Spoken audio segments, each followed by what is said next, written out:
Assalamualaikum warahmatullahi wabarakatuh. Kami dari kelompok 4 ingin menjelaskan hasil analisa dataset US e-commerce record 2020 dengan menggunakan script di Jupyter Notebook. Di sini yang pertama ada import library dan datanya.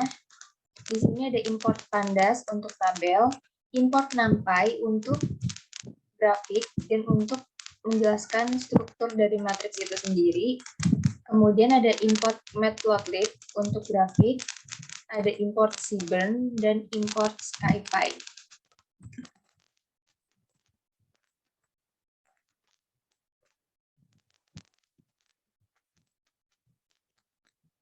Selanjutnya di sini di script 2 ini kita membuat variabel bernama data yang berisi dataset US e-commerce record yang kami download dari kaggle.com. Jadi script kedua ini berfungsi untuk membaca data yang sudah disimpan dalam variabel bernama data. Selanjutnya di sini ada print data e-commerce data shape. Nah, data shape ini berfungsi untuk menampilkan jumlah baris dan jumlah kolom dari dataset. Nah, di sini dataset yang kami gunakan, jumlah barisnya ada 3.312 dan jumlah kolomnya ada 19. Selanjutnya di sini ada data info. Data info ini berfungsi untuk menampilkan informasi detail dari dataset. Di sini ada nama-nama kolom yang ada pada datasetnya. Kemudian di sini ada jumlah data dari setiap kolom yang ada pada dataset. Kemudian di sini ada tipe datanya dari setiap kolom. Ada objek, ada integer, dan ada float.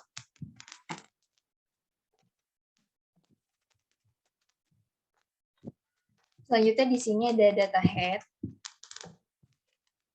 Data head ini berfungsi untuk menampilkan data awal atau data teratas pada dataset. Karena di sini kita menggunakan 5, maka di sini yang muncul adalah 5 data teratas pada dataset. Seperti ini tampilannya.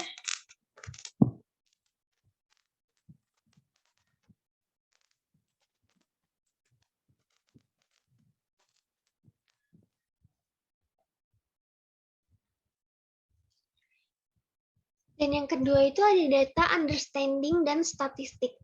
Yang pertama di sini kita akan menampilkan informasi statistik dari data yang digunakan. Di sini kita akan run. Dan muncul seperti ini. Kolomnya ada row ID, postal code, sales, quantity, discount, dan profit. Lalu barisnya ada count, min, STD, min, 25%, 50%, 75%, dan maksimal. Dan yang kedua, kita akan membuat kolom sebagai baris dan baris menjadi kolom. Run. Muncul seperti ini. Yang row ID ini tadinya berada di atas, kini menjadi ada di samping, dan count ini ada di samping, kini menjadi ada di atas. Dan yang ketiga ada data visualization, yaitu untuk menampilkan visualisasi grafik count-plot dari setiap kolom. Di sini kita yang pertama ingin memanggil variabel count-plot. Dan yang pertama di sini kita akan menampilkan count-plot dari kolom order date. Run.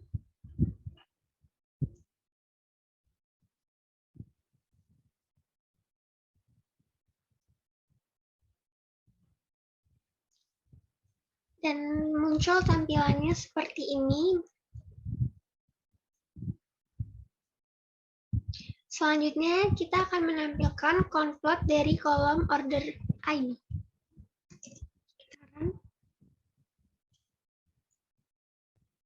Kita tunggu sampai grafiknya muncul.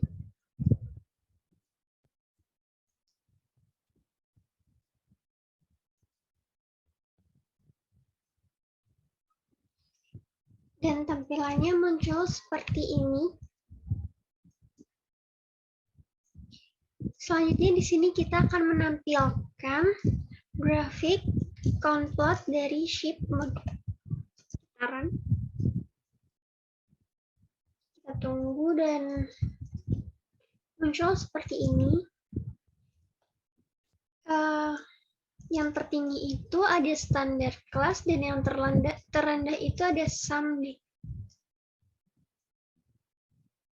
Selanjutnya di sini kita akan menampilkan konplot dari customer ID.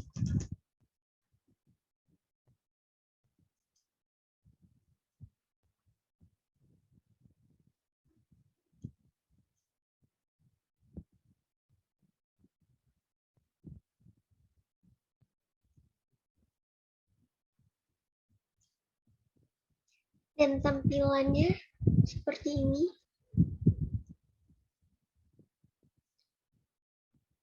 Selanjutnya kita akan menampilkan grafik konplot dari segmen.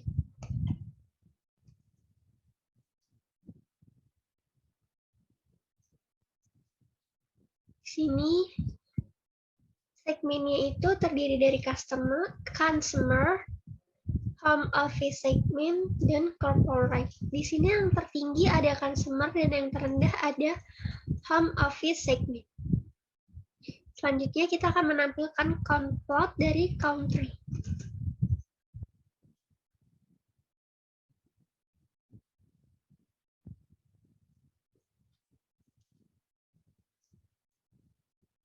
Tampilannya seperti ini. Country-nya ada United States country. Selanjutnya kita akan menampilkan konplot dari kolom city.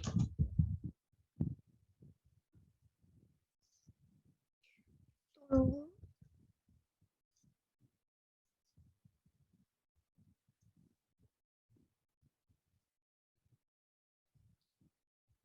Dan tampilannya seperti ini.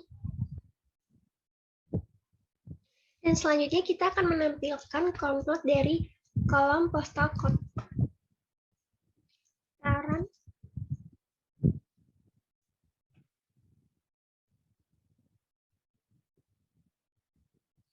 Kita tunggu sampai grafiknya muncul.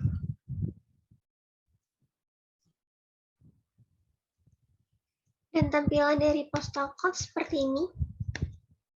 Selanjutnya di sini kita akan menampilkan konplot dari kolom region.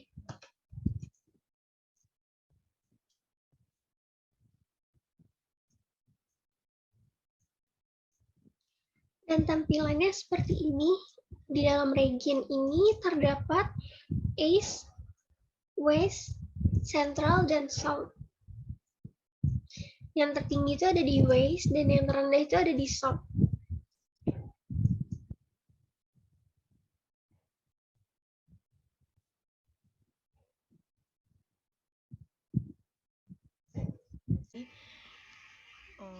Di sini saya akan melanjutkan data visualisasi, yaitu di sini ada konplot.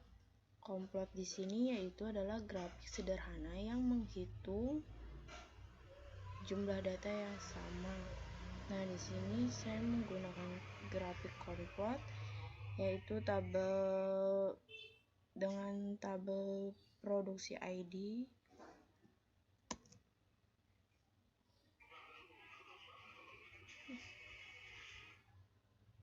Ini sedang running, kita tunggu saja.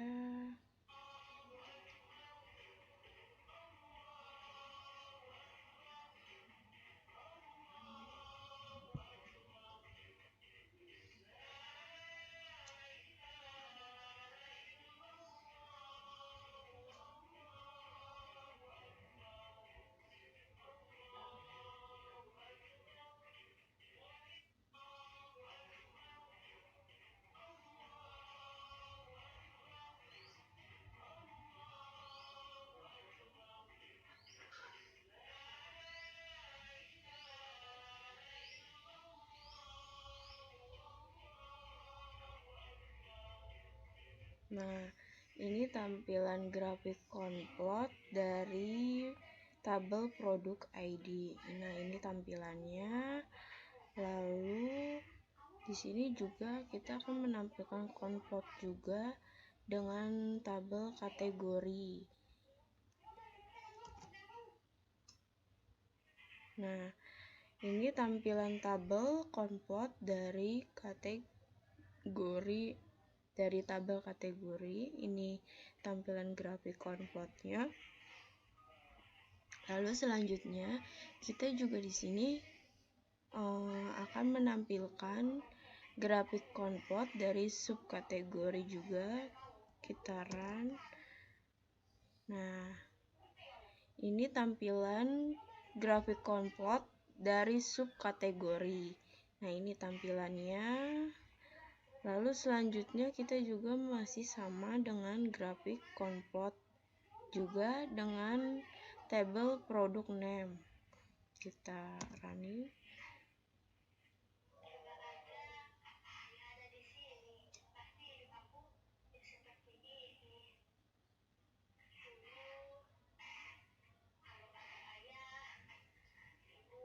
Ini sedang running, kita tunggu saja.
Nah, ini konplot grafik dari tabel produk name. Ini tampilannya. Nah, ini tampilan konplot, grafik konplot dari produk name. Nah, selanjutnya juga kita akan memasukkan grafik konplot dari tabel sales. Kita jalankan.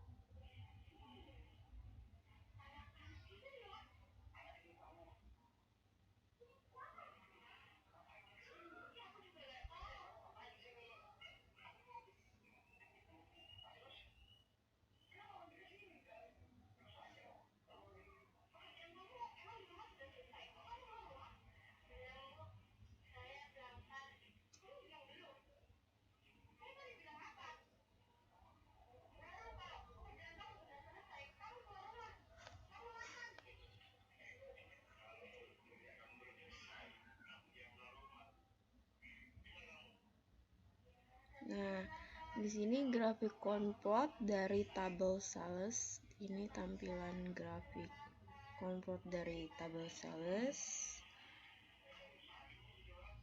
Selanjutnya kita juga memasukkan tabel quantity untuk menampilkan grafik konplot. Kita jalankan saja. Nah, ini tampilan grafik dari tabel quantity. Di sini ini tampilan grafik konplotnya dari tabel quantity. Selanjutnya kita juga menggunakan tabel diskon untuk menampilkan konplot diagramnya. Nah, ini tampilan grafik komplot dari tabel diskon. Nah, di sini tampilannya. Nah, selanjutnya juga kita menggunakan tabel profit.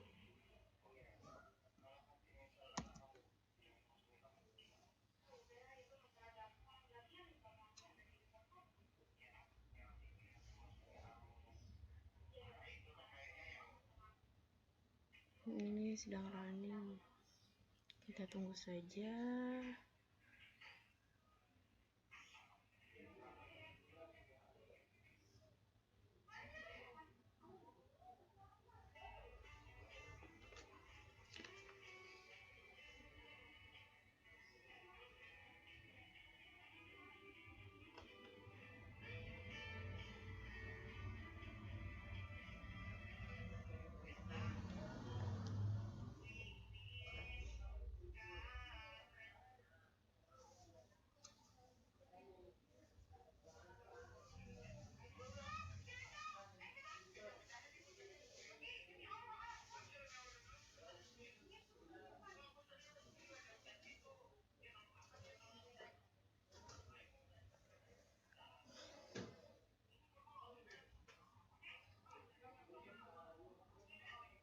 Nah, ini tampilan grafik komplot dari tabel profit. Nah, ini tampilannya. Selanjutnya, kita juga menjalankan ini data kita, terus kita juga menjalankan plot scatter. Nah, plot scatter ini di sini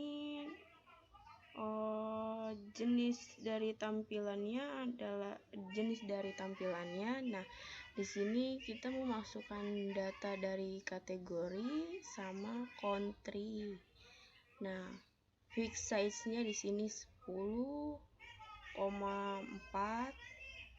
Kita jalankan saja. Nah, ini tampilan dari plot scatternya di sini. Di sini kita menggunakan data dari kategori dan country. Ini tampilan dari plot scatternya. Lalu selanjutnya kita juga menjalankan untuk mengecek korelasi.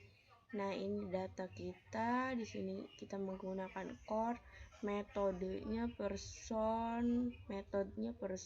Nah, kita jalankan saja. Nah, ini datanya. Di sini ada row ID, postal code, sell, quantity, diskon, dan profit. Nah, ini data-datanya. Ini totalnya. Ini totalnya, dan kita juga menjalankan untuk melihat korelasi dengan heat map. Di sini kita menggunakan core. Nah, ini data kita, ini data. Terus di sini kita menggunakan tabel quantity dan plot figure. Fixed size-nya di sini menggunakan 10,10. Dan di sini juga kita menggunakan SNS, heat map, core, Vmax-nya di sini 8, lane width-nya 0,01, dan square-nya true, unknown true. Cam map-nya di sini menggunakan magma, lane corral-nya kita menggunakan width. Nah, di sini full title-nya correlation between picture. Kita jalankan saja.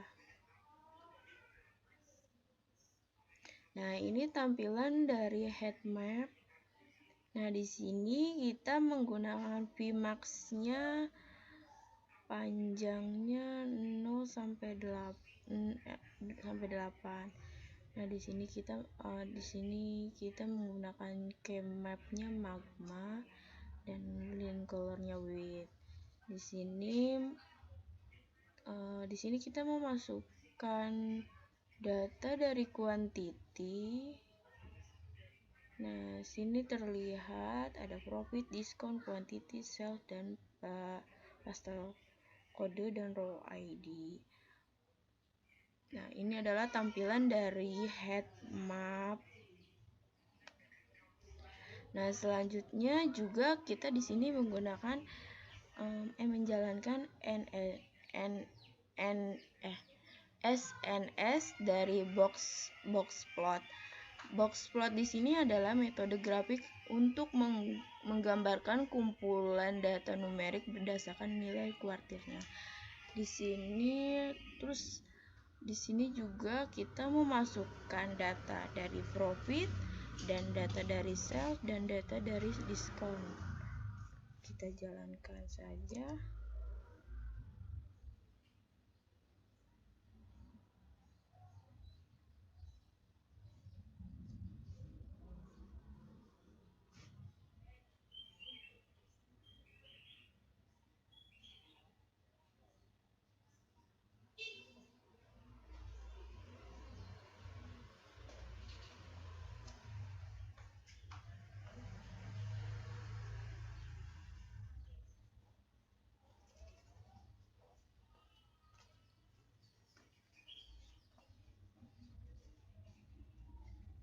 Kita tunggu sedang running.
Ini sedang running, kita tunggu saja.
Nah, di sini tampilan box plotnya kita menggunakan tabel dari profit, sales, dan diskon.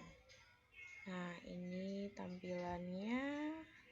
Sini ada profit, ada sale, dan diskon. Di sini ini tampilan dari box plot.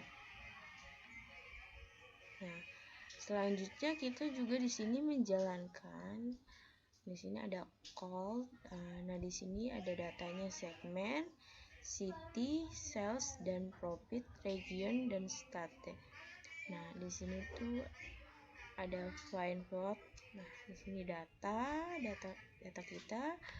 Lalu di sini kinnya scatter di sini yaitu adalah tipe grafiknya. Terus di sini menggunakan diagrid, KDE, dan plot titik sol. Kita jalankan saja.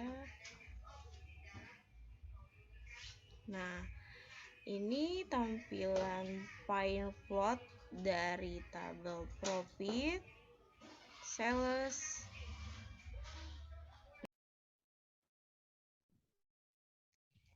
Dan yang keempat di sini ada data pre-processing. Yang pertama kita akan mengecek apakah ada data yang terduplikasi atau data yang double. Ini kita cek. Dan hasilnya tidak ada data yang terduplikasi atau data yang double. Selanjutnya di sini kita akan mengecek data yang missing value. Di sini kita akan memanggil variabel untuk mengecek data yang missing value. Setelah itu kita akan cek apakah ada data yang missing value atau tidak. Dan hasilnya tidak ada data yang missing value.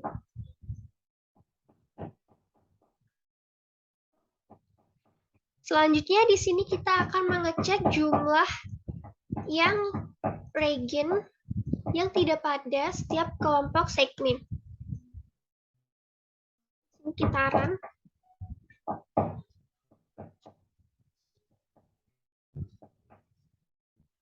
Dan hasilnya seperti ini. Ada region Central, East, South, dan West. Segmennya ada C dan H, dan isinya seperti ini.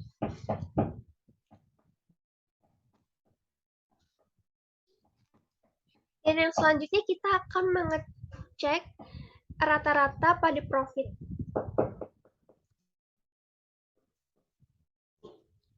Dan hasilnya seperti ini rata-ratanya. Ada data yang none.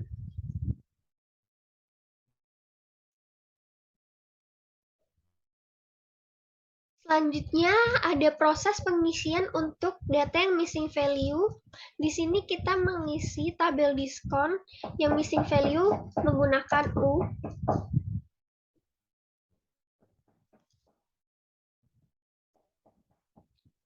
Karena tidak ada data yang missing value, jadi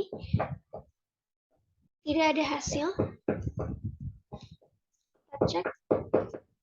Ini tidak ada hasil karena data yang kelompok kami gunakan tidak ada data yang missing value. Selanjutnya kita akan mendrop atribut yang tidak penting. Di sini data yang kita drop ada product ID, order ID, region, order date, kategori, product name, ship mode, state, customer ID, country, city, stage, row ID, dan subkategori. Sini kita run. Dan di sini datanya hanya tertinggal segmen, postal code, sales, quantity, discount, dan profit.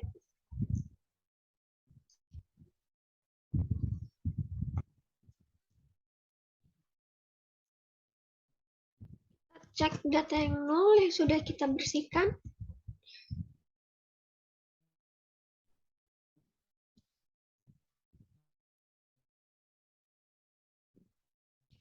Selanjutnya kita akan mengisi data yang missing value yaitu segmen menggunakan noun. Kita cek hasilnya. Tidak ada karena memang tidak ada data yang missing value.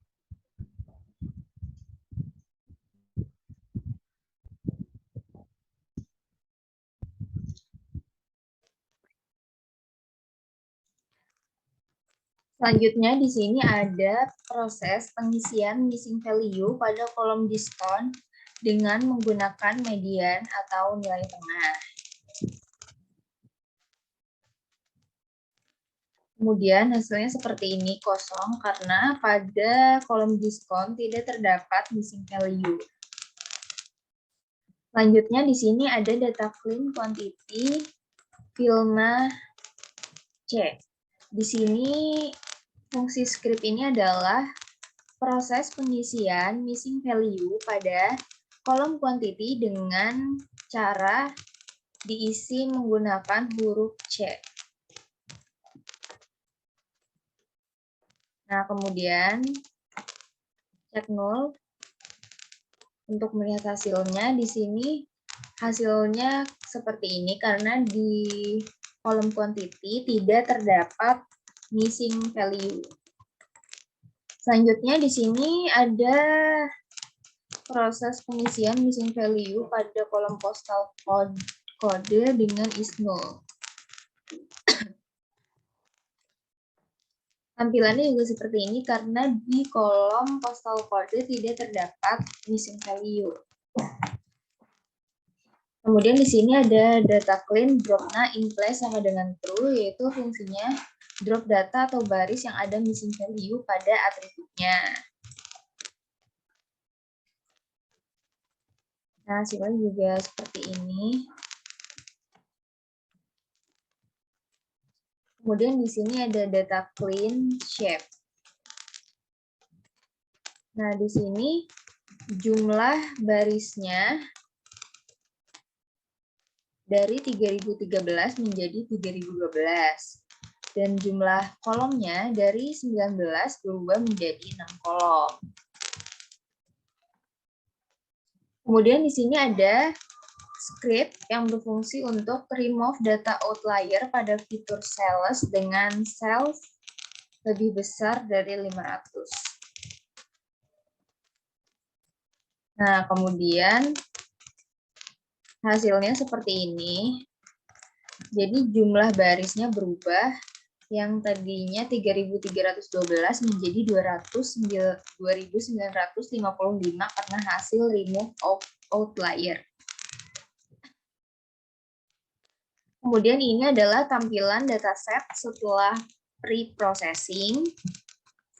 Ada tersisa 6 kolom, yaitu segmen, postal kode, sales, quantity, diskon, dan profit.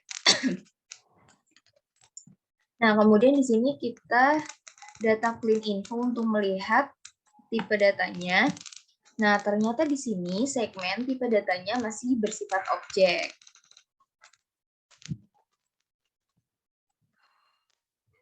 Maka dari itu kita akan merubah tipe data dari segmen. Kita download library-nya dulu, Escalan Preprocessing, Import, Label Encoder, Normalizer, dan Standard Scalar. Nah, selanjutnya di sini kita akan melakukan label encoding data kategorikal yang masih string atau objek ke numerik atau value. Di sini data segmennya akan kita lihat berubah atau tidak. Nah, di sini pada akhirnya data segmen tipe datanya akan berubah menjadi integer. Yang tadinya tipenya objek, segmen sekarang tipenya menjadi integer. Nah, di sini sudah terlihat tidak ada data yang bersifat objek.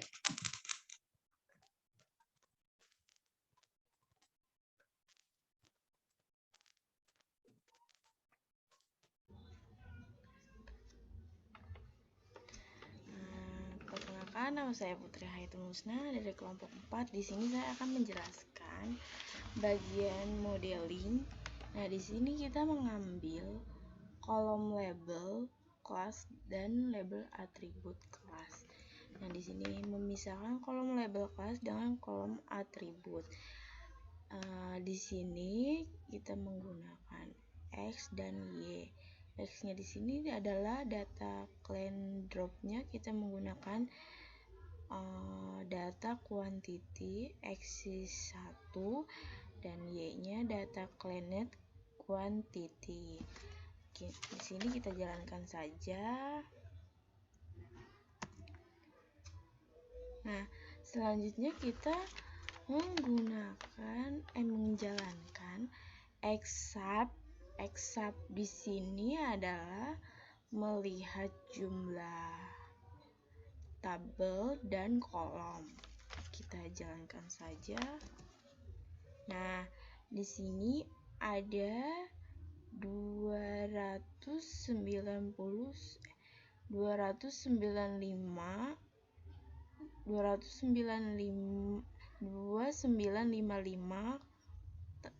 tabel dan 5 kolom. Nah, selanjutnya kita juga menjalankan YSAP-nya. YSAP-nya di sini juga sama untuk melihat jumlah tabel dan kolom. Nah, di sini terdapat 2955 tabel. Nah, di sini terdapat 5 kolom dan terdapat 2955 tabel. Nah, selanjutnya kita masuk ke normalisasi. Nah, SC di sini adalah standar scalar. Standar scalar di sini yaitu variabel baru. Nah, di sini menggunakan with transform X. Nah, kita jalankan saja. Nah, selanjutnya kita masuk ke redukasi dimensi menggunakan VCA. Nah, sini menggunakan from scalar, decomposition, import VCA as scalar VCA. Nah, di sini menggunakan komponen 2 dan XVCA. With transformer menggunakan data X scalet. Nah, di sini menggunakan float scatter juga. Yang di XVCA-nya di sini ada 0 dan XVCA menggunakan 0 dan menggunakan 1. Markernya O dan C sama dengan Y dan plot titik show. Kita jalankan. Nah, ini adalah tampilan dari redukasi dimensi menggunakan VCA. Nah, ini tampilannya menggunakan plot scatter. Ini tampilan menggunakan plot scatter. Ini tampilannya. Lalu kita juga menjalankan fitur selection rank filter based. Data tidak berubah, hanya berukuran jumlah fitur menjadi 2 fitur. Di sini menggunakan from scalar fitur selection import select base dan from select fitur selection import mutual info classic. Nah, di sini menggunakan X selector. Nah, select base mutual info classic. Di sini K-nya 2, with transformernya di sini dengan data Y dan data X dan Y. Kita jalankan. Nah, lalu kita masuk ke klasifikasi menggunakan decision tree. Pada data sebelumnya direduksi dimensi. Nah, di sini menggunakan from scalar model selection import training test split from scalar import tree, dan from scalar metric import akurasi score. Nah, di sini juga menggunakan data xtrain dan xtest, ytran, ytest, tran test split. Di sini ada ada x dan y, test site-nya 2, starting with-nya y, dan random starting-nya 0. Xtrain di sini adalah data x dari data training. Terus y-train di sini data training dari y, dan y-test di sini itu yaitu data testing. Nah, selanjutnya kita juga menggunakan CLF DT 3 decision tree classifier dan max depth-nya 2. Nah, ini juga sama, kita di sini menggunakan data X training dan data Y train juga. Lanjut, di sini juga kita menggunakan hasil testing DT dan prediction-nya data X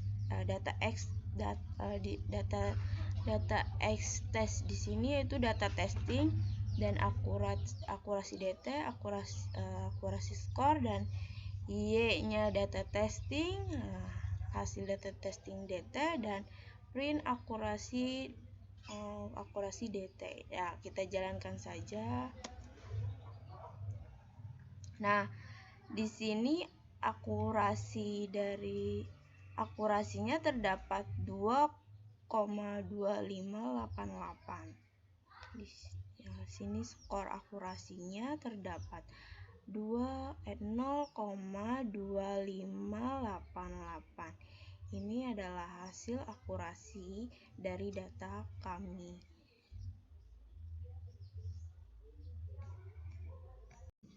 Kami dari kelompok 4, kurang lebihnya mohon maaf. Sekian dan terima kasih. Wassalamualaikum warahmatullahi wabarakatuh. Terima kasih.